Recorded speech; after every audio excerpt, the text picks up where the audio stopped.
Buenas tardes, buenas noches, las 20:02 de un martes 10 de febrero de 2015. Somos 5 personas conectadas. Hoy nos toca guiar la actividad número 2, que corresponde con la lectura de Juan Manuel Álvarez, que era una excusa para trabajar la evaluación. Pero como eres un experto en evaluación formativa, pues estaba bien leer algo sobre él, porque da muchas pinceladas de cómo debe ser la evaluación. Y hoy también vamos a hacer como un pequeño de adelanto, por eso lo he llamado la evaluación en el desarrollo de competencias básicas en la ESO, porque vamos a hablar también de competencias, pero más bien por encima, porque las vamos a tratar en la actividad 3. En la actividad 3 vamos a tratar programar competencias básicas e inteligencias múltiples y cómo evaluar esas competencias y esas inteligencias múltiples en proyectos interdisciplinares o transdisciplinares, que iría enlazado a lo que es la actividad número 3.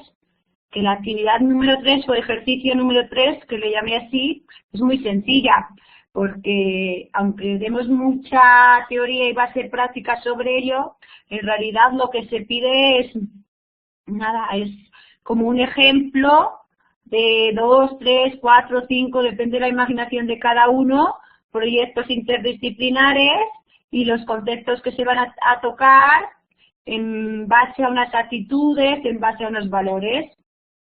No es algo para desarrollar, sino es algo para perfilar, para que os vayáis con ideas y luego más adelante, si vosotros personalmente queréis desarrollar ese proyecto o presentarlo en cualquier oposición, si os presentáis, pues ya tenéis como orientado, ¿no? Digamos, ya tenéis la base, porque el pretender pedir eso era demasiado, no tiene sentido pedir esa actividad cuando yo en realidad no os hago un examen ni os hago nada, porque solo os doy la parte básica, digamos.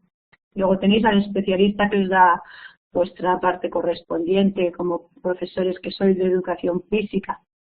Bueno, como siempre os comento lo del audio y la cámara para hablar en cualquier momento, levantar la mano, aunque somos tan poquitos que con escribir nos enteramos, emoticones, si os vais y ausentes, etcétera, etcétera.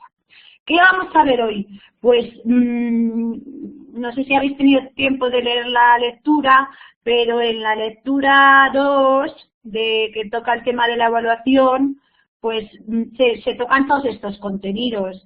¿Cuáles son los instrumentos de evaluación cualitativa y cuáles de evaluación cuantitativa? ¿Qué es una heteroevaluación? ¿Qué es una coevaluación? ¿Qué es la autoevaluación? ¿Qué es una evaluación compartida? ¿Cuál es la evaluación sumativa y cuál es la evaluación formativa? Todos estos conceptos están en la lectura y era una excusa también, como os digo, para tratarlos, pero de manera también individual y no solo aquí en plan charla expositiva, ¿no?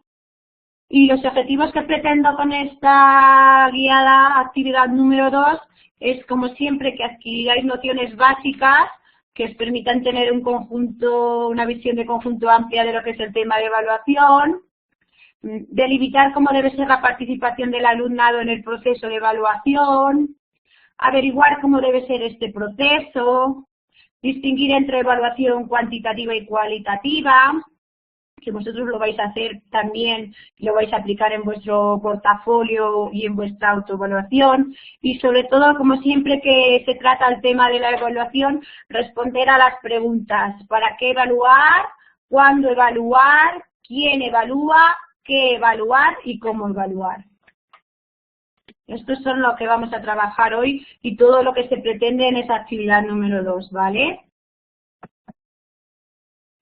Unas orientaciones básicas sobre lo que es la evaluación, porque la evaluación, ya sabéis que tenemos una evaluación más tradicional y que si cambiamos los procesos y cambiamos las metodologías, o por ejemplo si decidimos incluir inteligencias múltiples, pues la evaluación tiene también que cambiar, si no, no tiene mucho sentido, ¿vale?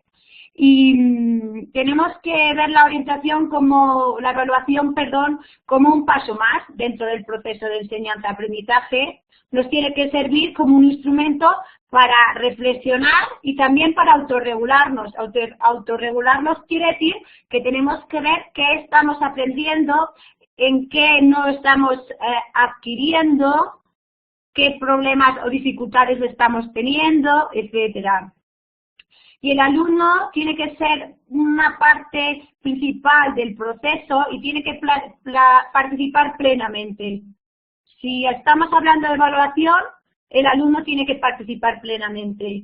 Si no hablamos de evaluación y hablamos de cualificación, que es poner una nota, entonces no estamos evaluando, estamos calificando, que es diferente, ¿vale? Y como hemos dicho anteriormente, el fin que que persigue la evaluación es una autorregulación de nuestro proceso. Y por eso los alumnos deben aprender a autoevaluarse. Cabe decir aquí que no tenemos cultura evaluadora y menos aún cultura autoevaluadora, de ser autocríticos. Tampoco solemos hacer cultura de heteroevaluación, la hacemos un poquito más. Y también coevaluación se hace muy poco, lo que es evaluarse entre alumnos. Y de hecho, es algo que no hemos trabajado y da a veces bastantes problemas por eso, porque no sabemos cómo hacerlos, no nos han formado y no lo hemos practicado. Y todos los principios ya sabemos que suelen ser abruptos o duros o difíciles porque es un comienzo y los comienzos cuestan porque tenemos que cambiar costumbres, inercias, etcétera. Y es importante la evaluación porque nos permite hacer una toma de conciencia sobre las tareas, pero también en vuestro caso, como educadores de gimnasia o educación física, también de las competencias motrices, porque vosotros también medís, ¿no?, todo lo que tiene que ver con el cuerpo, ¿vale? Pues eso serían unas orientaciones generales para la evaluación. Las funciones que tiene la evaluación, pues depende si es una evaluación inicial, al principio, formativa o es formadora. Y la inicial ya sabemos que se hace al principio, que es importante porque nos indica y nos muestra de dónde partimos y a veces necesitamos saber qué niveles tienen los alumnos para poder partir de eso y no ver que le puede costar más una cosa porque no tiene esas cuestiones previas adquiridas. Luego está la evaluación formativa, que también está mirando el proceso, pero a la vez está mirando también todos los obstáculos y todas las necesidades, todo lo que tenemos que aplicar, ¿vale? Digamos que la ejerce el profesor. Y sin embargo luego ya viene la evaluación formadora o formativa, que ahí ya interviene más el alumno, porque el alumno ya está aprendiendo de sus errores y está anticipando y poniéndose en contacto con el profesor para todos los problemas que le están surgiendo. Y el profesor, si es un evaluador y un profesional que decide partir de este tipo de evaluación formadora o formativa, le dará siempre un feedback continuo durante todo el proceso. No esperará a que acabe las actividades y solo calificarlas, o evaluarlas, sino que tendrán un feedback continuo durante todo el proceso de la asignatura. Y esa es la diferencia. La primera tiene una función diagnóstica, obviamente, y la segunda reguladora. Y todas están bien y ninguna se excluye la otra y todas pueden estar imbricadas y compaginadas, dependiendo del momento que necesitemos. ¿Vale? Mirad, las competencias básicas son algo relativamente nuevo porque se ponen en funcionamiento más o menos en el 2011, pero todavía lo que se dice programar y evaluar con competencias no se hace tanto. aunque son básicas, porque nos permiten reflexionar y además nos permiten crear comunidades de relaciones y nos permiten ver cómo se están desarrollando los procesos, ¿vale? Pero como os digo, esto lo vamos a tratar en la actividad número 3. Vamos a hablar de lo que es programar y evaluar por competencias. ¿Todo bien hasta aquí? ¿Queréis decir algo? Pues continúo. Uy, no pasa. Todo bien. No sé por qué no pasa. Se ha quedado pillado. Un momento.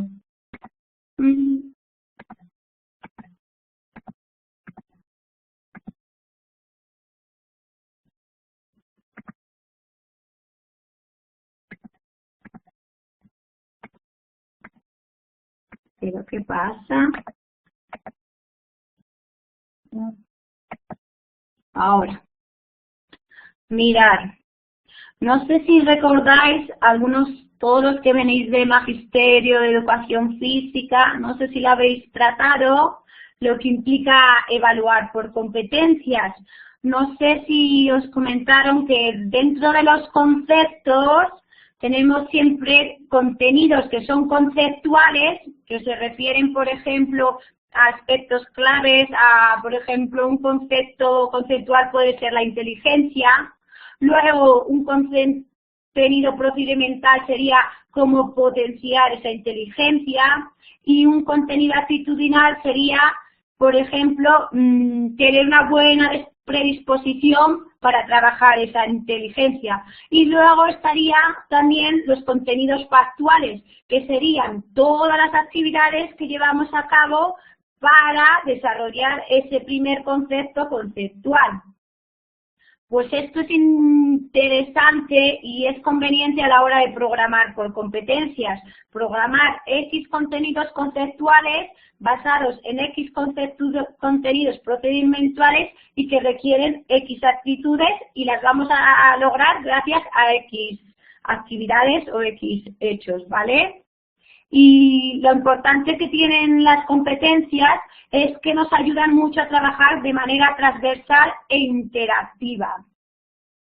Y que al trabajar con competencias solemos trabajar también con proyectos o solemos también trabajar con casos prácticos o solemos trabajar con muchas de las metodologías cualitativas que las vamos a ver posteriormente y todo esto conlleva a una dimensión social del alumno. El alumno no está pasivo, escuchando.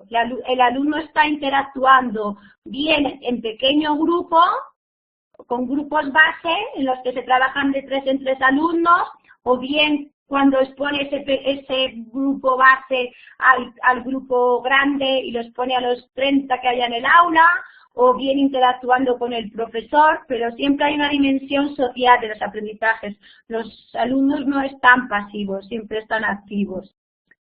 Y por eso es importante programar con las competencias.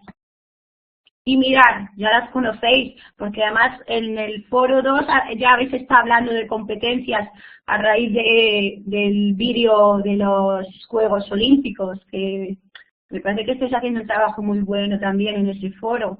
Os felicito. Pues las competencias del currículum de secundaria son estas que tenemos aquí. No las voy a nombrar, las tenéis aquí. Sobre todo va a hacer hincapié que es muy importante la competencia de aprender a aprender, por eso el alumno tiene que estar activo, porque los aprendizajes se quedan mucho mejor cuando el alumno pregunta, hace conexiones, piensa, se mueve, incluso también es mucho mejor que a veces estar sentado muchísimo rato o tiempo, por eso en Finlandia lo que hacen es que se tiran cada 20 minutos salen al patio porque el hecho de cambiarles de espacio-tiempo les despierta otras conexiones en el cerebro y vuelven mucho más receptivos, etcétera. Mirad, esto es básico. A la hora de estructurar las competencias tenemos que hablar de estas 3 partes que están interrelacionadas, que es El saber, que son los conocimientos, que si os dais cuenta viene a colación con lo que son los contenidos conceptuales, ¿vale? Que son todas las representaciones internas. El saber hacer, que serían las destrezas, que viene relacionado con el contenido procedimental, que hemos hablado anteriormente, que son las actuaciones, los desempeños. Y por último, el ser, el saber ser o el querer, que viene ligado a los contenidos actitudinales. Hablamos de actitudes, de valores, de creencias, y todo esto nos hará que tengamos una actuación personal y profesional mucho más competente, tanto nosotros como docentes, tanto los alumnos como aprendices, ¿vale? Y nada, lo vamos a mencionar por encima, ya os digo que lo vamos a tratar más detenidamente cuando programemos en la actividad o ejercicio número 3. Quería ya, y para ir acabando ya del tema de las competencias, y entrar más de lleno en lo que es la evaluación, quería mencionaros que para hablar de competencias siempre tenemos que estar hablando de casos reales, de situaciones reales, donde interfiere y podemos hacer inferencias de lo que es el proceso complejo y que implica dar oportunidades al alumno, que el alumno pueda llevar un ritmo personal e individualizado. Y que, claro, lo que hablaba antes, que se generan contextos y en esos contextos es más sencillo al interactuar que emerja lo afectivo y por lo tanto hay un tipo de aprendizaje mucho más vivencial, mucho más experimental y los aprendizajes suelen ser mucho más duraderos y más útiles porque estamos hablando también, al crear situaciones reales, pues se aprende también a hacer lo que suspendimos en PISA, que nuestros alumnos suspenden en lo que es la resolución de problemas. Pues si trabajamos por competencias, es mucho más fácil adquirir que puedan llegar a esa resolución de problemas que si no trabajamos con ellas. Y en esto ya sabéis que las competencias, veis aquí en esta imagen, que las competencias son un eje central aquí en la que interactúan capacidades, conocimientos o actitudes, que sería lo mismo que decir que en las competencias interactúan conocimientos conceptuales, conocimientos procedimentales y conocimientos actitudinales, ¿no? Que todo está interrelacionado. Hay una lógica en base a programar las actividades, las unidades didácticas, los criterios o los ítems de evaluación, etcétera. Ahora ya vamos a entrar de lleno en la evaluación. Y ya os comentaba al principio que nos hacíamos la pregunta esta de ¿para qué evaluar? ¿Para qué evaluamos? ¿Qué pensáis? ¿Para qué evaluamos? Lo primero que le viene a uno en la cabeza cuando dice evaluar, ¿qué es? Pues seguro que diríamos medir, pero también podríamos decir aprender, conocer las actitudes, también, feedback, muy bien, claro. Pero casi todo el mundo, la primera idea es medir, porque venimos de evaluaciones y venimos de ser más calificados que evaluados. Entonces, nos están midiendo, nos están poniendo un número y con ese número llegaremos a conseguir X notas de corte para adquirir una carrera o adentrar, etcétera. También, exacto, a veces evaluamos para dar un toque de atención, para exigir, porque se nos están relajando y queremos que se esfuercen más y es un toque de atención, o porque necesitamos medir también, ver hasta dónde están llegando y qué han aprendido y cómo lo han aprendido y si lo han aprendido bien, ¿no? Exacto. Sobre todo, supongo que en educación física se mide bastante a menudo, ¿no? Temas de pruebas físicas, claro. Bueno, pues vamos a hacer aquí una distinción de para qué evaluar, porque como veis aquí, ya yo os he hablado, que Raquel me acuerdo que me preguntó, ¿qué es eso de la evaluación formativa? Pues hoy lo vamos a ver más detenidamente. Y siempre que hablamos de evaluación, se crea un paradigma de comparar estos dos tipos de evaluaciones, que son la sumativa y la formativa. La sumativa sirve para adquirir determinados conocimientos y la formativa nos da más información, nos puede proporcionar y hacer ver cómo se están desarrollando esos aprendizajes, lo que hablamos de procesos, qué dificultades están teniendo los alumnos y poder ajustar el proceso y hacerlo mucho más coherente o mucho más sabio o mucho más profesional, porque ya tenemos un feedback. Si evaluamos de manera formativa, el alumno nos permite dar un feedback, no solo en pruebas, sino también verbal, porque podemos tener una especie de evaluación negociada y nos expresa lo que le está pasando o lo que necesita, etcétera. Y así, detallándolas un poquito más, la primera, la evaluación sumativa, nos sirve para resumir y registrar resultados generalmente, y normalmente se hace al final del curso, o también a veces se hace entre trimestres y trimestres, ¿no? Lo que son las notas, y se hacen normalmente a base de pruebas y exámenes también, ¿vale?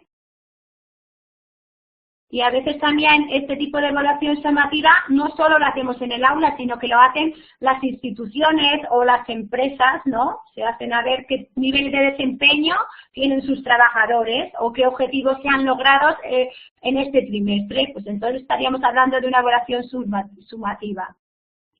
Sin embargo, la evaluación formativa sirve para premiar logros.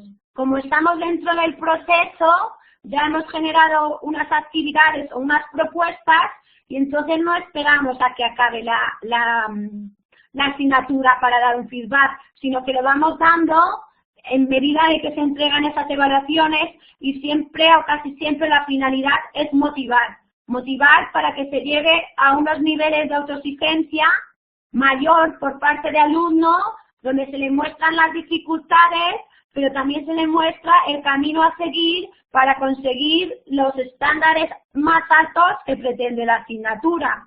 Por lo tanto, estamos modificando el proceso in situ sin esperar al final, ¿vale?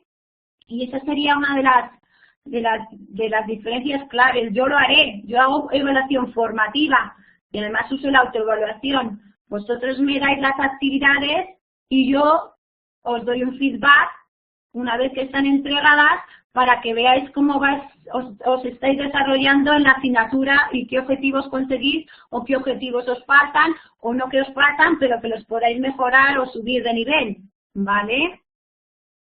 Y mirad, ya sabemos que evaluar conlleva superar obstáculos y errores, pero no solo eso, si es que el hecho de evaluar condiciona múltiples variables. De hecho, es el eje vertebrador. No sé si os ha pasado, pero muchas veces el primer día que presentas a una asignatura, los alumnos siempre preguntan por la evaluación, porque es normal, porque es el eje vertebrador, porque quieren pasar la prueba y porque saben que según esté determinada la evaluación tienen que hacer unas cosas u otras. Porque es así, porque la evaluación condiciona qué se enseña, cómo se enseña, qué se aprende y cómo se aprende. Vamos, que lo condiciona todo o casi todo. Por lo tanto, podemos decir que la evaluación es un motor de aprendizaje y que es inseparable de los procesos de enseñanza y aprendizaje. De hecho, deberíamos tener una cultura evaluadora y medir y evaluar todo lo que hacemos. Lo que pasa es que a veces deberíamos hacerlo mediante la evaluación sumativa y otras veces de la formativa. Lo que no podemos hacer es solo una, porque entonces nos faltará información. Lo ideal es combinarlas, ¿vale? Y bueno, vamos a continuar porque quiero hablaros de este tipo de evaluación. Normalmente las investigaciones hablan de la evaluación tradicional y todas las limitaciones que tiene. Os voy a leer unas cuantas, pero básicamente es que crea jerarquías de excelencia, es decir, los buenos y los malos, o los buenos, los mediocres y los excelentes. No permite la responsabilidad de la escuela en la calidad de los aprendizajes, todo recae sobre el alumno. El alumno es el que digamos, el que ha fallado. El alumno es el que ha fallado normalmente en la evaluación tradicional. La escuela no se responsabiliza. Si se tiene un elevado número de suspensos, pues si no existen planes de mejora, la escuela tampoco le exigen que haya un plan de mejora. Quizás sí se debería exigir cuando hay X número de suspensos. Es una pregunta que me planteo. ¿Por qué se puede asumir con tanta frivolidad a veces que haya un número elevado de suspensos y como casi todos los institutos son así, pues lo damos por bueno, en vez de decir pues no, pues nosotros nos desafiamos y vamos a intentar que no haya tantos suspensos, vamos a hacer un plan de mejora, vamos a hacer un plan de prevención del fracaso, etcétera, etcétera, pero a nivel individual, no esperar que venga de externo de los organismos ni de los políticos, sino a nivel interno, porque vemos que pues no aceptamos que haya tanto nivel de suspensos, porque igual pensamos que en algo estamos fallando. Pues la evaluación tradicional no se pregunta si ha fallado en algo, porque todo recae en el alumno normalmente, el peso. Luego también limita la posibilidad de hacer una pedagogía diferenciada. Todos somos medidos por el mismo rasero. Luego, el maestro que se acomoda a este tipo de evaluación tiene mucha inseguridad a la hora de innovar, porque cree que no sabe ni puede medir otro tipo de aprendizaje si no es mediante normalmente pruebas como los exámenes. Frena la autonomía del alumno, porque normalmente está basada en el libro y entonces lo que se ve en los libros normalmente no es lo que hay que poner en los exámenes, y a veces los libros no están lo suficientemente actualizados y se habla más de cosas del pasado que cosas contemporáneas, porque claro, han pasado otras cosas pero no se han avanzado en un libro, las editoriales. Y bueno, ya veis aquí que tiene un montón de limitaciones, como que limita la participación de los padres, que ese es un eje clave de los problemas mayores que tenemos en la secundaria, el tema de la evaluación con los padres.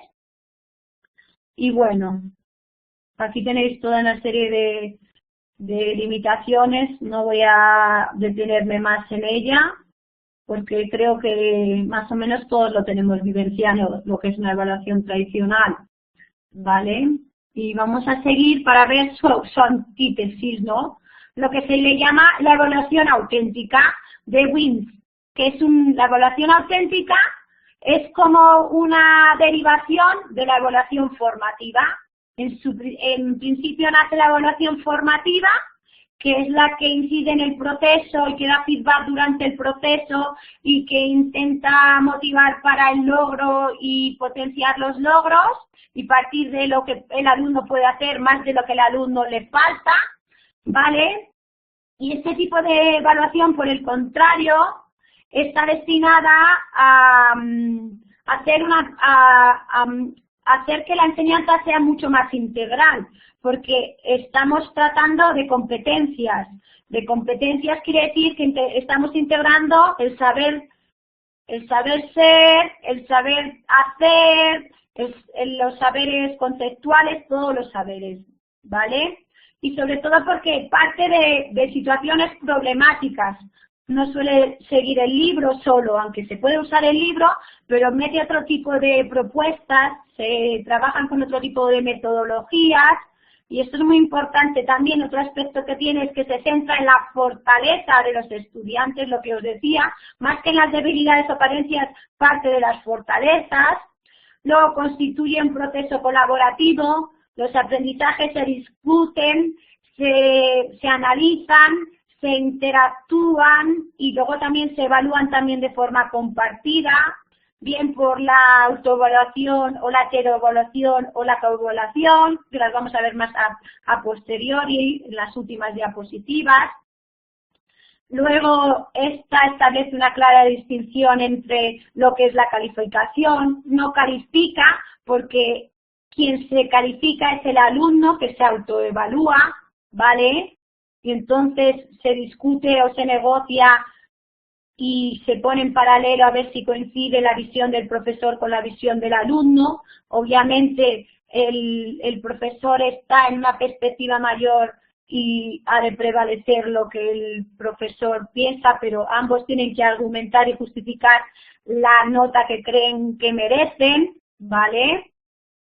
Y constituye un proceso multidimensional, como ya hemos dicho, porque implica todos los saberes, ¿vale? Y esto también es básico, que os lo van diciendo en todas las asignaturas, que es que utiliza el error como motor de aprendizaje. ¿Qué quiere decir que utiliza el error como motor de aprendizaje? Pues que cuando el alumno a lo mejor no hace una actividad bien, se devuelve con un feedback en el que se le especifica cómo ha de hacerlo bien. Y no se le pone una nota sin más, sino que se espera una segunda oportunidad para que modifique todo eso que no hizo bien. Porque la finalidad es aprender, no es la finalidad no es calificar. ¿Vale? Y bueno, ya veis aquí por la imagen que colaboran los padres también en este tipo de evaluación auténtica, colaboran en el sentido de escucharles, de dar feedback, de considerar que quizás el alumno hace un esfuerzo grande en casa y podemos ver en qué falla o cómo actuar los padres, se les dan pautas. Digamos que todo parte más de una enseñanza más horizontal y más democrática, en vez de tan jerárquica o tan distanciada, ¿vale? Y también esta evaluación auténtica, si veis aquí, se trabajan por una serie de proyectos, se trabaja con resolución de problemas, los alumnos tienen su propio dossier de apuntes, o sea que no solo se parte del libro, sino que van tomando sus notas de lo que explica el maestro, de las presentaciones que hacen otros compañeros en proyectos que trabajan. Y también se hacen pruebas tradicionales, o sea, tú también puedes hacer dentro de la evaluación auténtica un examen. Lo único que eso no sería determinante en el sentido de que sería, por ejemplo, el 50% de la nota. No, si hay un 50% de la nota ya estamos hablando de sumativa. Por ejemplo, si hay un portafolio que es un 70 y un examen un 30, pues podríamos hablar de una evaluación auténtica, ¿vale? Porque no impera tanto lo que son las pruebas cualitativas, ¿vale?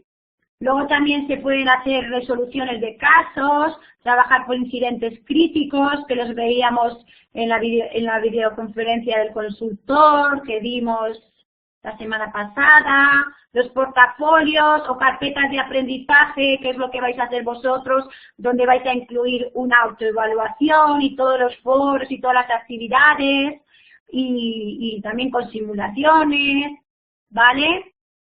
Y dice aquí, de Sheves, Diez y Dochi, en el 2001 nos dicen que cuando el estudiante percibe una relación coherente entre lo que se explica, la forma y el nivel con que se hace y lo que se demanda, es decir, la manera y la exigencia con que se evalúa, se produce un impacto positivo sobre la manera en que este estudiante se enfrenta al estudio de esta materia en cuestión. Es decir, que el alumno evalúa mucho la coherencia entre lo que se da y lo que se pide, ¿vale? Un momento, perdonadme, que me estoy quedando sin voz. Y creo que de la evaluación auténtica tenía esta última diapositiva para que veáis, porque nos pasa un poco como como con los métodos, con las herramientas, hay muchísimas, y entonces aquí os menciono las más, digamos, las que más se usan y las diferencias que hay en relación a las preguntas que nos hacíamos al principio, que son los contenidos de esta actividad número 2, que evalúa, cómo evalúa, cuánto evalúa, quién evalúa, para qué evalúa y a qué se opone. Pues la evaluación dinámica, que es la que habla de aprendizaje, que estaríamos hablando del Brunner, pues aquí veis que evalúa con tareas abstractas, de manera puntual, a base de test. La dinámica es a base de test, ¿vale? O sea, evalúa un especialista a base de un test. Y supongo que esta se usa también bastante en todo lo que conlleva un aprendizaje progresivo. Yo no la he usado nunca, la evaluación dinámica, por eso digo supongo, porque yo no la he usado. Sí que he usado la evaluación formativa, que estamos hablando de procesos, que es la que uso siempre en todas mis asignaturas, que el alumno hace un registro de todas las actividades que suele hacer, que quien evalúa es el profesor o tutor, y en este caso cuando utilizamos la autoevaluación también el alumno, que aquí no lo especifica porque no habla de las herramientas, ¿vale? Y bueno, también es una evaluación tradicional, no la hacen tantos, pero lleva ya mucho tiempo con nosotros, la evaluación formativa. Lo que pasa es que no somos muy dados a hacerla porque es más complicada, porque da lugar genera también a veces más conflictos a la hora de que se cree que es más susceptible de ambigüedad o de subjetividad, ¿vale? Aunque todo es relativo, porque un examen que alguien haya estudiado mucho y le ha salido fatal, pues lo subjetivo es la nota, ¿vale? Pero también es subjetivo porque hay un esfuerzo detrás que no ha sido considerado, ¿vale? O sea que todo es relativo, claro. Y esto pasa mucho en secundaria, además. Y pasa también mucho con los alumnos que son de final de año, los que son nacidos en noviembre, en diciembre, con relación muchas veces con los que son nacidos en enero y febrero, porque tienen un nivel de desarrollo mucho menor, pero sin embargo los estamos midiendo por el mismo rasero. Y sin embargo ni motormente ni cerebralmente tienen el mismo nivel de desarrollo, ¿vale? Y bueno, aquí os las podéis mirar un poquito más, la evaluación formadora y la auténtica. Si os interesa el tema, aquí tenéis hipervinculado todo lo relativo a lo que es la evaluación auténtica y WIP.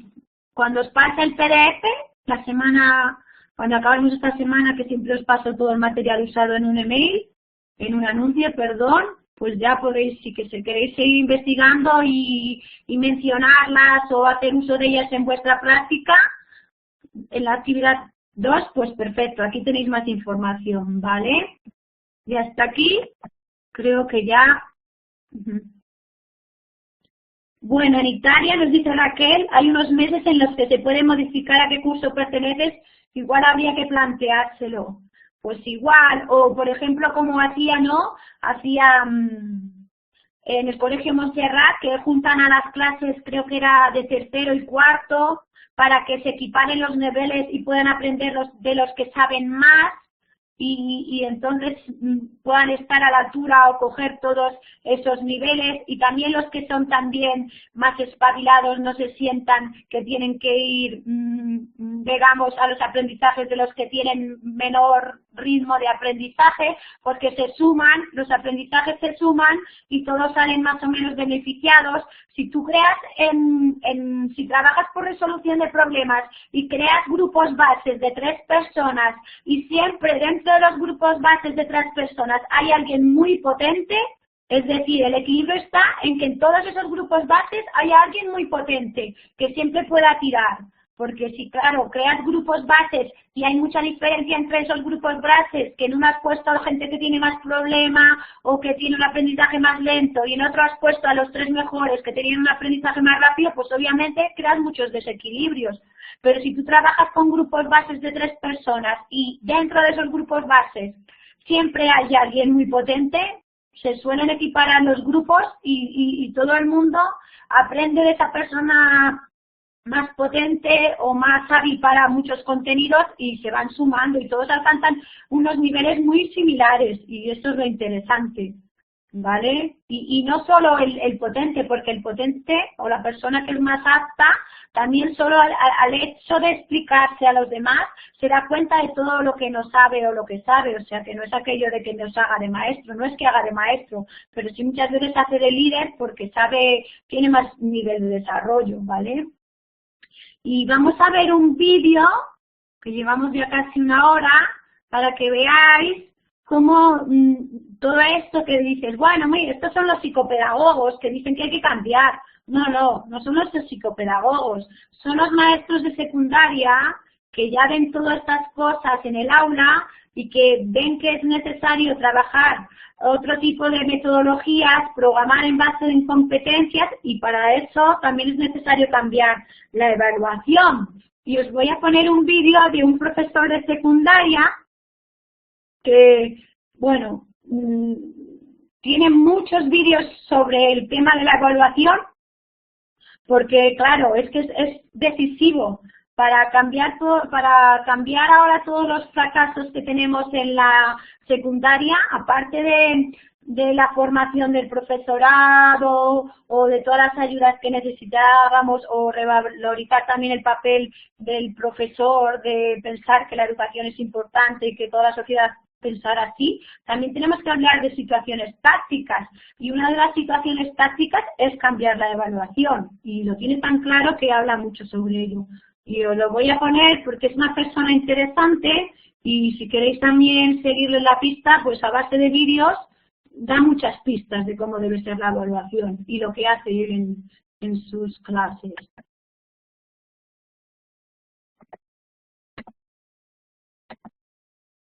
Voy a poner el vídeo, ¿vale? Va un poquito lento. A ver.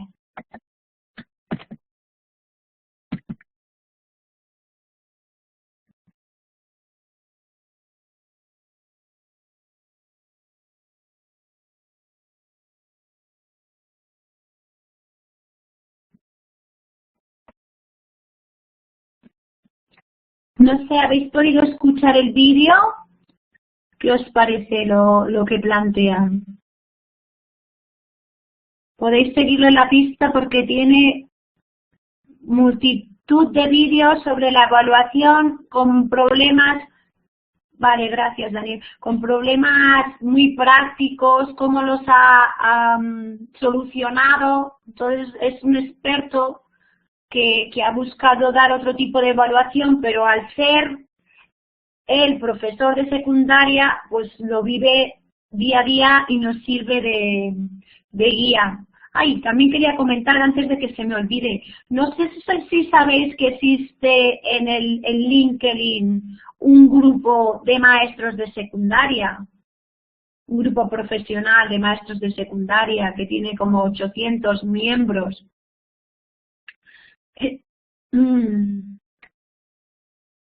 Pues os voy a pasar una serie de links, que me lo voy a apuntar ahora, de pasaros todos los grupos que os pueden ser útiles a la hora de encontrar trabajo o a la hora de formar proyectos con otros maestros de secundaria, ¿vale?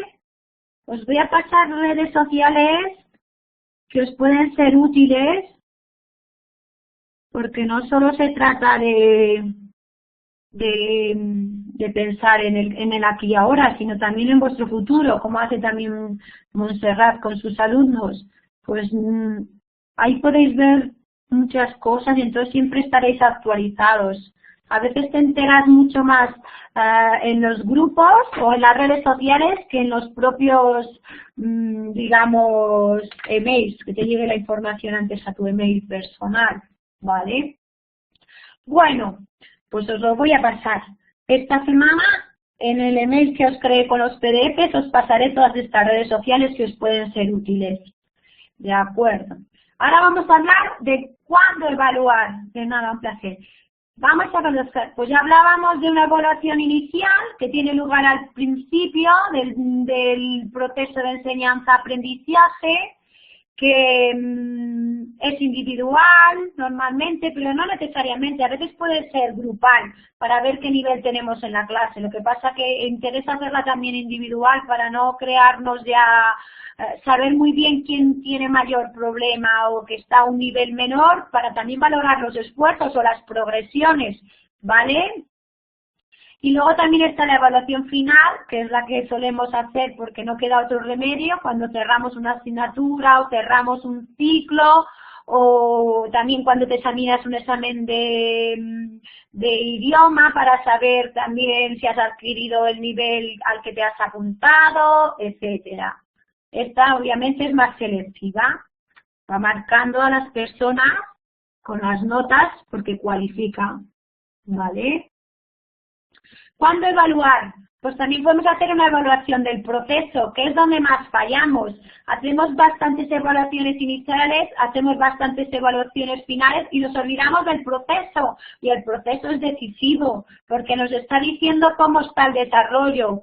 Y a veces hasta nos dice también si ha habido lo que decía Raquel también, de que ha bajado la motivación, que no están rindiendo, pues entonces podemos hacer una evaluación formativa en mitad de todo el proceso de la asignatura y ver qué cosas requiere tanto el alumno modificar, pero nosotros también como profesores, porque igual estamos fallando en algo, ¿no? Y esta nos permite adaptar el proceso de una manera mucho más eficaz, ¿vale?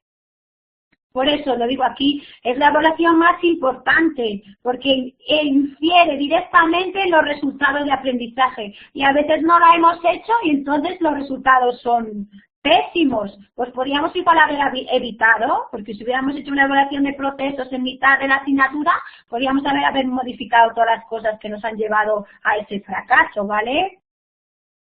Y también es importante que le demos un papel activo al estudiante para que pueda detectar sus dificultades. Y bueno, lo que hablábamos es una evaluación que busca una calidad y normalmente pues consigue, al hacer los cambios precisos que necesitamos, pues obtener mejores resultados finales, ¿vale?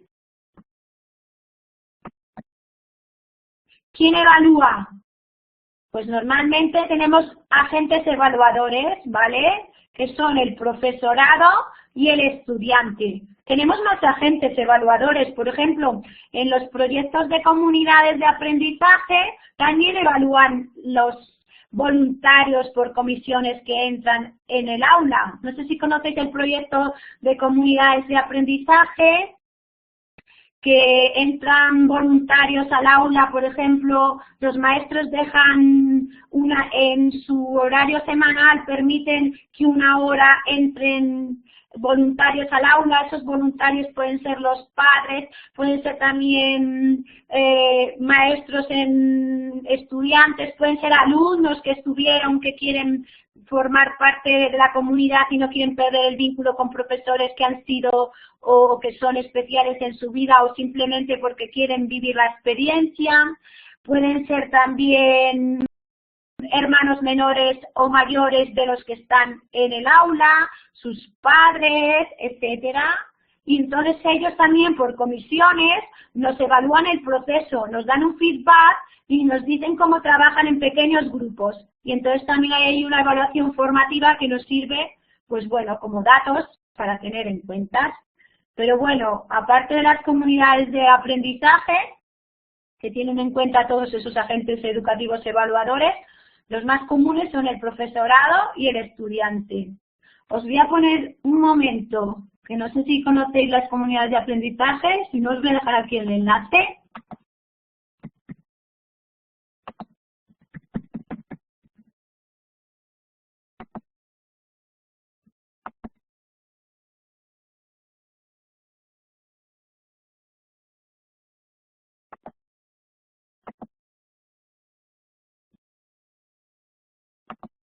Por si os interesa el tema de las comunidades de aprendizaje, aquí os paso el link y ahí veréis también que los agentes educativos de la comunidad pues son todos esos voluntarios, también dan feedback en los procesos de evaluación. Son, claro, no se tienen en cuenta, pues no, el maestro es el que decide tenerlo en cuenta, no decirlo o tenerlo en cuenta, pero nos dan información de cómo trabajan en esos pequeños grupos, porque se trabajan también en grupos bases de 3 o 4 alumnos, ¿vale? Bueno, el profesorado es quien evalúa, realiza una evaluación inicial, procesual y final, normalmente. Y puede hacerlo una evaluación sumativa o formativa. Sumativa suma las partes y formativa tiene en cuenta el proceso, ¿vale? Y el estudiante también evalúa. El estudiante evalúa si les permitimos hacer una autoevaluación porque está midiendo y regulando su proceso, está siendo consciente de él y aparte evalúa su proceso dando sus puntos débiles, sus fortalezas, qué necesita mejorar, qué compromiso ha tenido con la asignatura, qué compromiso ha tenido con sus compañeros para ser también un motor de aprendizaje dentro de la metodología de aprendizaje colaborativo y también hace coevaluaciones evaluando a sus pares, a sus compañeros, ¿vale? También hace heteroevaluación, que significa que evalúa al profesor, o sea que estos serían los agentes evaluadores, ¿vale? ¿Qué evaluar? Pues si hablamos de las competencias básicas, que es lo que a nosotros nos interesa de cara a secundaria y de cara a trabajar con metodologías más activas, pues tenemos que evaluar todos los objetivos generales o las competencias de esas materias que estamos dando, que son las anteriormente citadas, que no me he detenido, ¿vale? ¿Cómo se evalúan? Pues obviamente por criterios de evaluación, por ítems que generamos en cada actividad. Nos interesa que sean por cada actividad para ser más eficaces. Y luego también nos interesan que sean observables, que sean medibles. Por ejemplo, yo os he pasado las rúbricas y ahí en las rúbricas podéis ver que hay indicadores de nivel 1, de 2, de 3, de 4. También lo veíamos cuando mostrábamos las inteligencias múltiples, todos esos indicadores, porque aparte de los criterios están los indicadores que nos permiten medir por niveles y también nos permiten, si hacemos una evaluación de procesos, ver si está en un nivel 2 en una actividad 1, pues orientarle para ver si es capaz de llegar en la actividad 2 a un nivel 4. Darle las pistas, darle un feedback para que lo logre, ¿vale? Y esta es la idea en la evaluación formativa. ¿Qué evaluamos? Pues ya dentro del proyecto curricular de centro tenemos que incluir los criterios de evaluación para cada curso y para materia y hacerlos públicos. Esto ya lo tenemos dentro del currículum y dentro del proyecto curricular de centro. Y tiene que haber unos indicadores de evaluación que están ligados a unas programaciones didácticas. Y estos indicadores los tiene que saber también el alumno a principio de curso. Tiene que saber, tiene que conocerlos. El alumno ha de saber cómo se le mide en cada actividad, o al menos si haces una evaluación final, pues también, pero tiene que conocerlos, ¿vale? Porque lo que se busca es que se salga satisfactoriamente, que haya un proceso de resolución satisfactoria, ¿no? Que no se creen problemas y entonces si los conocen, pues no se generan tantos problemas, ya saben dónde medirse y dónde mirarse, ¿vale? Ay, perdón. ¿Cómo evaluar? Pues en este caso, en la educación secundaria, la finalidad de la escuela es el desarrollo de las competencias. Entonces, tenemos que medir esas competencias. Tenemos que ser capaces de que vayan en una progresión continua para lograr un alto rendimiento académico, para lograr la excelencia, que era la clave del vídeo que puse con la 2, porque casi hablamos más de fracaso educativo que de excelencia, y no tiene por qué, porque podemos lograr, si trabajamos con los potenciales de los alumnos, seremos más capaces de llevar a unos rendimientos mayores, ¿vale? Tenemos que evaluar también significativamente, es decir, en niveles de indicadores y en niveles constatables, en lo que se llama también por competencias prácticas o por basado sobre todo en el saber hacer, lo que Robert Stam también llama learning by doing, aprender haciendo. Muchas de las cosas aprenden mejor haciéndolas que solo escuchándolas. Pues tenemos que intentar también medir ese esfuerzo desarrollado durante ese proceso de hacer esa actividad, ¿vale? Y luego también la tenemos que hacer una evaluación de forma integrada y coherente con todos los saberes, porque puede ser que falle en los saberes conceptuales, pero sin embargo sabe hacerlo, no sabe cómo expresarlo, pero sabe hacerlo. Y luego tiene una predisposición a aprender, siempre está intentando una actitud de ser alguien valioso en el aula y está motivado, ¿vale? Pues tenemos que evaluar todos esos saberes, el saber competencial en base al saber ser, pero también, al saber, también en base al saber hacer y al saber ser, no solo el saber, ¿vale? ¿Para qué nos sirve evaluar o cómo evaluamos? Pues la principal finalidad es autoevaluarse, autorregularse, ¿vale? Y para autorregularnos es necesario tener conocimiento de cómo aprendemos y para eso necesitamos herramientas. Y una de las herramientas más básicas, perdón, un momento, que han dicho algo, puede ser la autoevaluación, voy a leer.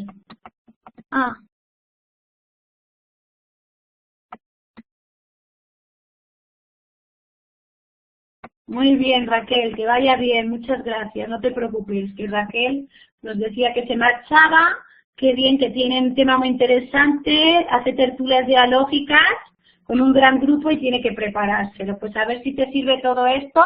Y la página está también de tertulias dialógicas con las comunidades de aprendizaje del enlace anterior, también te puede servir, porque trabajan también con tertulias dialógicas en las comunidades de aprendizaje. Fenomenal. De acuerdo. Pues lo que estaba diciendo, ¿qué tenemos que controlar cuando evaluamos? Genial. Pues tenemos que trabajar sobre todo para qué aprendemos, qué pretendemos con esa evaluación. Tenemos que tener claro qué buscamos y qué operaciones hay que llevar a cabo y el orden, que es clave, porque a veces fallamos en el orden procesual. Por eso es interesante hacer una evaluación formativa para ver si nos hemos equivocado en el orden y ese feedback nos los pueden dar no solo nosotros, sino también los alumnos. Y luego también es importante los criterios.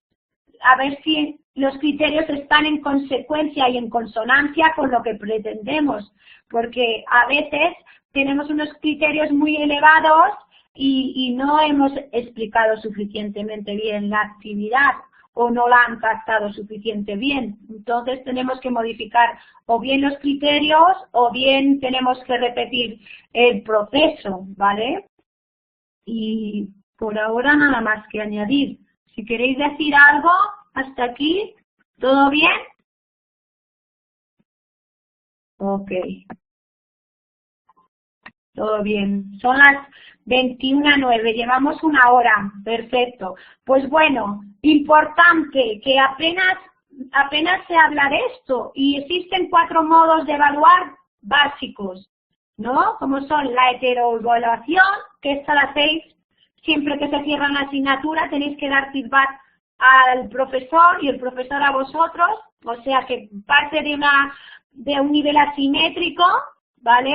Normalmente es el profesor quien la propone y entonces se hace una heteroevaluación. Luego está la coevaluación, que es entre pares. Se evalúan los alumnos entre ellos. A veces si trabajamos por grupos de expertos, que es otra metodología, si queréis podéis buscar en la red metodología de grupos expertos, pues en este tipo de dinámicas que conlleva siempre resoluciones de problemas, está muy bien que se coevalúen los alumnos entre ellos. Eso sí, en base a un instrumento, porque si no es demasiado, digamos, subjetivo y muy dado a conflictos, pero si los alumnos también a la hora de evaluar tienen unas rúbricas o tienen unos ítems o unos indicadores a evaluar, pues entonces esa evaluación es más justa y tienen cómo justificar también y argumentar por qué han puesto esas notas o esas puntuaciones. Y luego por último, en tercer lugar está la autoevaluación, que es lo que hacéis vosotros en vuestra carpeta didáctica o portafolio, que es la última parte, que es medir y pensar y razonar sobre el proceso, cómo he aprendido, qué he hecho para aprender, y también se puede hacer de forma individual y grupal, ¿vale? Y de forma grupal, por ejemplo, tú puedes hacer una autoevaluación a veces porque puedes pedirle al alumno que escriba 3 cosas que han estado bien de la asignatura y 3 cosas que ha hecho mal de la asignatura, y entonces eso se pone de forma anónima, en papelitos, se pone en común, en gran grupo, y entonces estamos partiendo de una autoevaluación, digamos, individual, pero que se pone a nivel grupal. Todos nos enteramos de los fallos o de las partes buenas que consideran que ha habido en los procesos de aprendizaje, y está siendo a la vez individual, pero al ponerla en grupo también es grupal, en gran grupo. Partimos del pequeño grupo o individual al gran grupo. Y también puede ser solo tú y tu proceso de aprendizaje, ¿vale? Tu compromiso con el aprender por aprender. Y luego está la evaluación compartida, que normalmente es un paso posterior a la autoevaluación, en el cual dialogan el profesor y el alumno para ver si están de acuerdo con esa cualificación o con esa nota, pero ha habido antes todo un feedback de procesos porque ha habido una evaluación formativa por medio, no se ha esperado a una evaluación final, ¿vale? Se ha incidido en el proceso.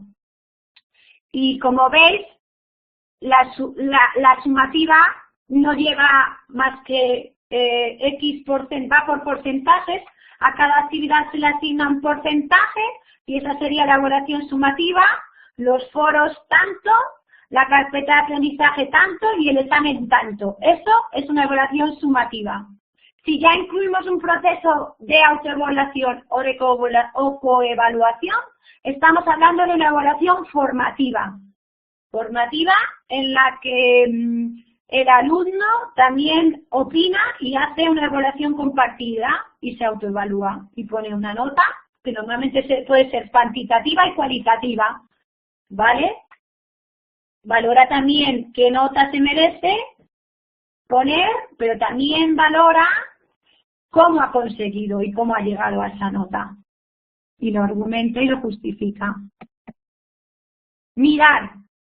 Para ir acabando, ya queda poquito, tenemos instrumentos de evaluación, igual que teníamos instrumentos para hablar de metodologías y cómo llevarlas a cabo, pues tenemos también instrumentos de evaluación. Y aquí distinguimos en instrumentos para el aprendizaje y en un segundo término para el proceso de enseñanza-aprendizaje. Estaríamos hablando de una manera también, más bien, evaluación sumativa a evaluación formativa, si hiciéramos esta correlación.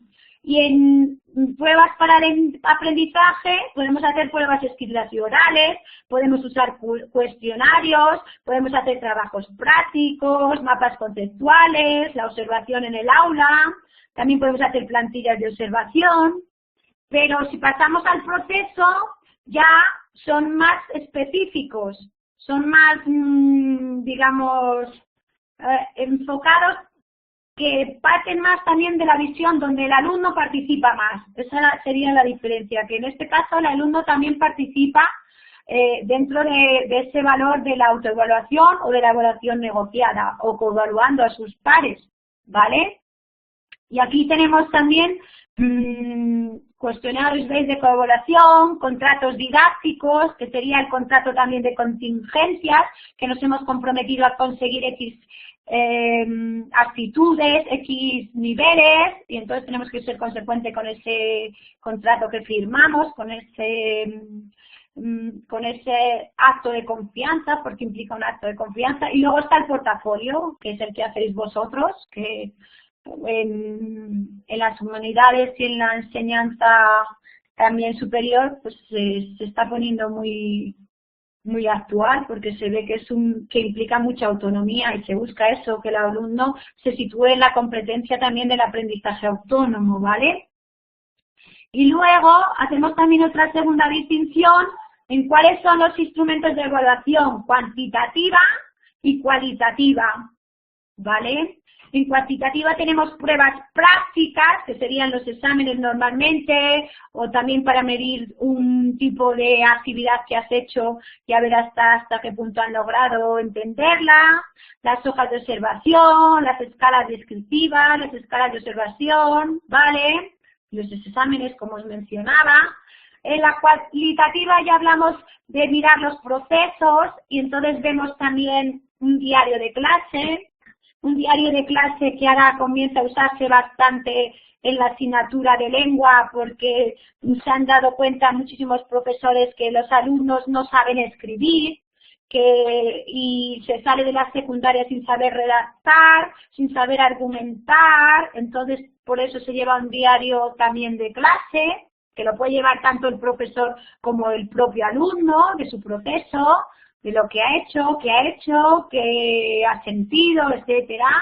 Luego están las listas de control, que ya suelen medir también las competencias o bien los contenidos que van adquiriendo, el cuaderno del alumno, el cuaderno del profesor, las entrevistas en profundidad, que ya veis que la trata bastante Juan Manuel Álvarez en la lectura, porque una entrevista, si lleva preguntas abiertas, nos puede dar mucha información, si lleva preguntas cerradas, no tantas, ¿vale? Pero si hacemos preguntas abiertas, recibiremos mucha información de lo que está pasando el sujeto y cómo está atravesando los procesos, y entonces podremos incidir y hacer inferencias para lograr mejores resultados.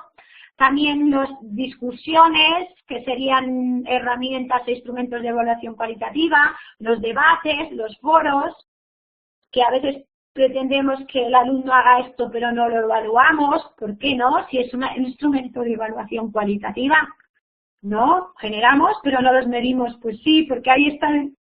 Podemos medir cosas como la participación, las actitudes de respeto, las actitudes de colaboración, las actitudes de escucha activa, etcétera. Y luego, por último, también está el portafolio, que en los portafolios normalmente se incluye también lo que hablamos de lo que es una autoevaluación, que no estamos acostumbrados a autoevaluarnos porque no tenemos cultura de evaluación, ¿vale? Por ejemplo, un experto que se llama Xavier Melgarejo, que es un experto en Finlandia, contaba que los alumnos de Finlandia están continuamente evalúan a los profesores, evalúan las clases. Y entonces, cuando él llegó, que era director también de un colegio, pues decidió incluir la evaluación en el aula, pero ya desde muy chiquititos, desde que los alumnos tenían 8 o 9 añitos, ya evaluaban a sus profesores. Entonces pasaban cuestionarios a los alumnos y cada X tiempo pasaban cuestionarios para ver qué tal con los profesores. Y hacían incidencia en preguntas sobre todo relacionadas con la inteligencia emocional. Por ejemplo, las primeras preguntas siempre eran: ¿qué tal te sientes en clase de esta profesora? ¿Sientes que se te escucha? ¿Cómo te trata? Todas este tipo de preguntas, porque nos aportan muchos datos para ver en qué modo conectan los alumnos con los profesores o si existe distanciamiento. Entonces, al evaluarlas, pues ya sabes hasta qué punto has generado una confianza o no con ese alumno. Entonces, claro, al principio los profesores, pues muy temerosos, normal, porque no tenemos cultura de evaluación ni de autoevaluación, estaban muy temerosos de a ver qué decían, y cómo lo decían, y a ver si eran justos o no eran justos, etcétera, etcétera. Y al final se dieron cuenta que lo que realmente aportaba era mucha información, en el sentido de que realmente tú a ese alumno le llegabas o no le llegabas. Y claro, si no le llegabas, pues ya lo sabías, ya ha pasado muy poquito tiempo de la asignatura, que con ese alumno no tenías ningún tipo no eras una figura relevante. Por lo tanto, si no eras una figura relevante, iba a ser problemático que llegara también a unas competencias o adquirir unos conocimientos. Entonces ya incidías para saber realmente a qué alumnos llegas y a qué alumnos no llegas. Pues esta información, como es una evaluación de procesos, ya te la daban los propios alumnos y ya sabías a qué alumno llegabas y a qué no, y con quién tenías que hacer un esfuerzo mayor para intentar llegar, por lo menos, para ver si de esta manera llegando era más capaz de conseguir X aprendizajes, ¿vale? Entonces se basaban en este tipo de evaluación ya, que la habían importado de Finlandia. Y bueno, a lo largo de tiempo, cuando ya los profesores y los alumnos se habitúan a evaluarse, en este caso es una heteroevaluación, no es una evaluación solo, sino es una heteroevaluación, el alumno evalúa al profesor, pues cuando los profesores ya se acostumbraban a que esto era pues normal, que heteroevaluasen, pues ya se lo tomaban de otra manera, lo veían normal y llegaban a ver la utilidad de esta herramienta, porque la finalidad era que todo fuera mejor. Entonces, partiendo de esa base, también te lo deberías tomar con esa filosofía. Me dicen las cosas para que aprenda, para que sea mejor profesor, para que haga prácticas más efectivas, etcétera, etcétera. Y bueno, por mi parte, ya estaría toda la actividad guiada número 2. Creo que os he aportado mucha información que os puede servir para redactar esa actividad, esas 3 hojitas mínimas, más lo que leáis de Juan Manuel Álvarez. Ya sabéis que es una actividad que está basada en rúbricas, por lo tanto yo tengo que constatar que realmente habéis leído la evaluación, la lectura, porque si no tampoco tiene sentido aportar una lectura y no me la leo e intento irme por los cerros de Úbeda, no. Tengo que aportar cosas de la lectura, pero también puedo investigar sobre el tema de evaluación que más me haya fascinado o también puedo criticar la evaluación auténtica porque no estoy de acuerdo. Mientras yo lo argumente, lo justifique, le encuentre sus limitaciones, etcétera, a mí me parece perfecto, porque es un aprendizaje autónomo y cada uno ha de partir de lo que le inspira más. O alguien decide también reflexionar sobre en qué se falla en la evaluación, que ya da muchas bases Juan Manuel Álvarez, pues también perfecto. Habéis de pensar que tenéis los criterios de evaluación, que son las rúbricas. Entonces, trabajar en base a eso, porque eso es lo que os autoevalúa y lo que yo evalúo, ¿no? Lo que es la expresión escrita, el pensamiento reflexivo, el pensamiento crítico, la creatividad y la motivación por el logro. Porque también no es lo mismo dedicarle a una actividad menos tiempo, más tiempo, a qué nivel de profundidad escrito, a qué nivel de los hiperlaces que aporto porque he evaluado, porque he investigado, si menciono o no menciono las fuentes bibliográficas donde he recurrido, pues eso también dice mucho de mi motivación por la calidad, ¿vale? Y nada más. Si queréis decir algo o alguna duda hasta aquí que yo os tenga que expresar, algo que no haya quedado claro, algo que necesitéis, son las 21:21. Vale, Raquel, y nada más. No hace falta hablar, que se quito el micro. ¿Se me escucha bien? Vale. Sí, pues yo te buenas escucho noches. perfectamente. Lo que quería decir era que, ya que estábamos hablando de las evaluaciones, en la parte común de esta asignatura vamos a hacer una evaluación formativa, ¿no? Sí, en mi parte sí, o sea, autoevaluáis y luego el paso siguiente, que es una evaluación compartida, pues negociamos las notas en el sentido de que tenéis que ser autocríticos y tal, y luego yo os voy también en las actividades, os voy puntuando de manera sumativa para que la única finalidad es daros feedback para mejorarlas, o sea, no es una nota no es una nota, digamos, delimitadora, sino todo lo contrario, es una nota motivadora, que todo el mundo alcance los estándares para que podáis luego seguir la otra parte del otro profesor con facilidad. Vale, mi pregunta es, los contenidos de la parte común en el examen del día 13 de junio, ¿entrarían o entraría solamente la parte específica? Pues es que yo estoy dando los contenidos en base a la guía didáctica, que son los temas 4, 1, 2, 3, 4 y 5, entonces, y están también ajustados al PDF que os entregan como el consultor. Lo que no sé deciros es lo que va a hacer porque yo no hago el examen, pero yo ya me he basado para que esto sirva y no sea algo ajeno o extraño, ¿sabes lo que quiero decir? Pero es una pregunta que deberíais hacerle a él. Vale. Entonces, cuando comencemos... No, pero en la guía didáctica yo lo he mirado y tampoco queda tan claro, ¿eh? Porque pone parte específica. Iñaki, lo digo por lo que acabas de poner. Sí. Y si vosotros lo miráis, no viene tan claro definido. Pone, por ejemplo, en la parte común que no hay examen. Ah, que suele ser solo el del PDF. No, sí, Daniel, sí, estamos hablando del PDF. Pero es que esta asignatura es diferente a las demás, porque en la parte común es una evaluación formativa y no hay una evaluación puntual como en todas las demás. Y la parte específica sí tiene su evaluación puntual, ¿lo entendéis? Entonces la pregunta está en que aunque no tengamos una evaluación puntual sobre el bloque común, en junio va a entrar en la parte común como examen, hombre, para dedicarle más tiempo o menos. Claro, lo podéis preguntar para ver si contesta el otro profesor. De todas maneras, yo me reitero, yo pensando que os pueda ser útil, he cogido la guía, he cogido los temas que entran y también, claro, he ojeado la guía porque sé que os examinan en base a eso, entonces obviamente no voy a dar algo que no os sirva para reforzar esos contenidos. Claro, claro. Vale, pues nada, pues entonces... Sí.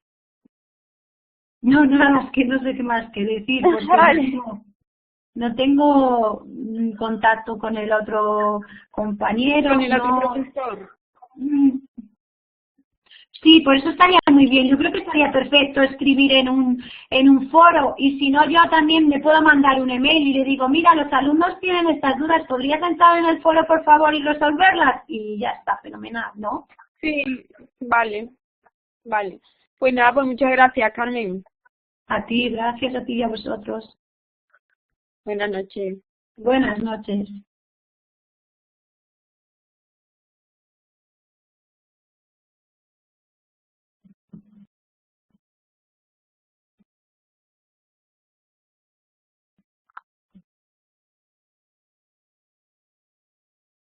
Las 21 y 25. ¿Alguna duda más? De todas maneras, yo también le escribiré. Le diré, los alumnos me preguntan sobre esto y así ya me pongo en contacto con él.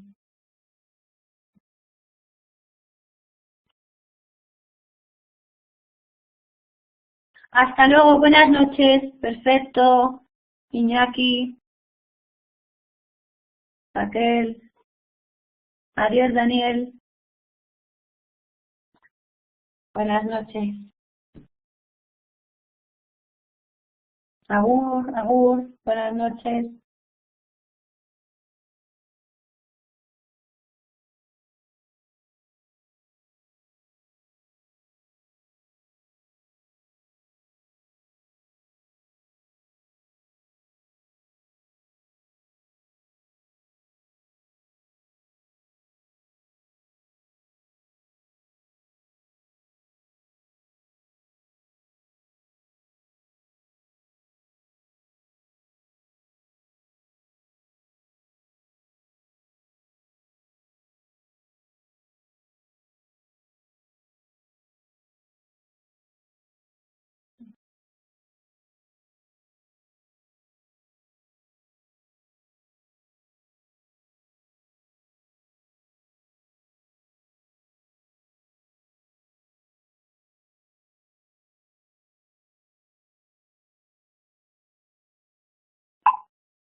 Bueno, voy a esperar un poquito por si alguien entra y quiere resolver alguna duda o problema que tenga, suele tener. Asignatura.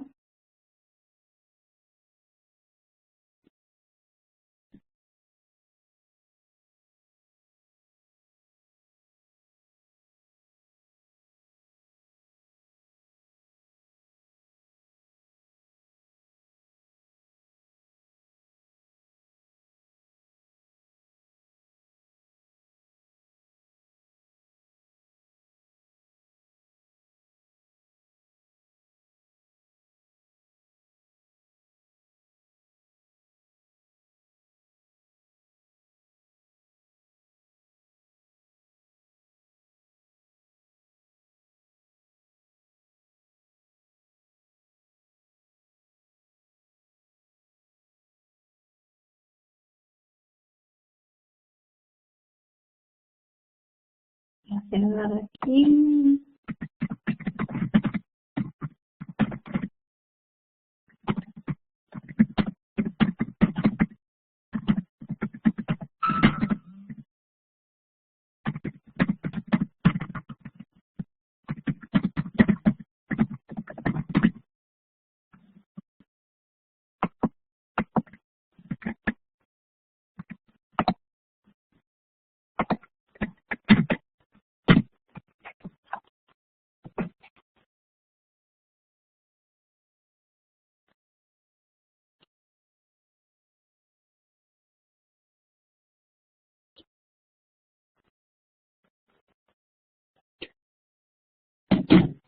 Ahora vuelvo, voy a beber agua 5 minutitos.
No, close the door, please.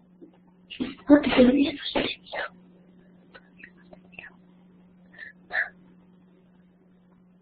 ¿Qué? Todavía no se terminó. No. No, ahí va, que se está grabando.